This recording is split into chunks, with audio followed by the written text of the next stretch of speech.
Hi friends, ಎಲ್ಲರಿಗೂ ನಮಸ್ಕಾರ. ನಾನಿಲ್ಲಿ ಸಿಂಪಲಾಗಿ ಮಶ್ರೂಮ್ ಫ್ರೈ ಹೇಗೆ ಮಾಡ್ಕೊಳೋದು ಅಂತ ತೋರಿಸ್ತಾ ಇದ್ದೀನಿ. ನಾನಿಲ್ಲಿ ಒಂದು ಪ್ಯಾಕೆಟ್ ಮಶ್ರೂಮ್ ಯೂಸ್ ಮಾಡಿದ್ದೀನಿ.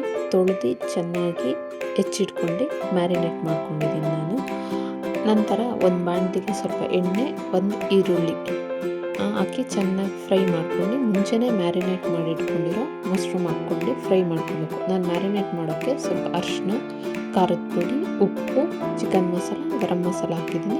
ಖಾರದ ಪುಡಿ ಬೇಡ ಅನ್ನೋರು ಹಸಿರು ಮೆಣಸಿನ್ಕಾಯಿ ಹಾಕ್ಬೋದು. ಸ್ವಲ್ಪ ಕೊತ್ತಂಬರಿ ಹಾಕಿ ಮ್ಯಾರಿನೇಟ್ ಮಾಡ್ಕೊಂಡು ಇಟ್ಕೊಂಡು ಅರ್ಧ ಗಂಟೆ ಮುಂಚೆನೇ ಮುಚ್ಚಳ ಮುಚ್ಚಿ ಚೆನ್ನಾಗಿ ಎಣ್ಣೆಯಲ್ಲೇ ಅದು ಬಾಡಬೇಕು.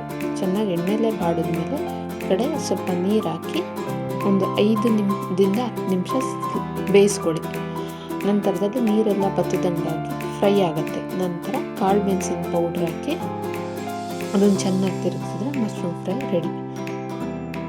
ಧನ್ಯವಾದ.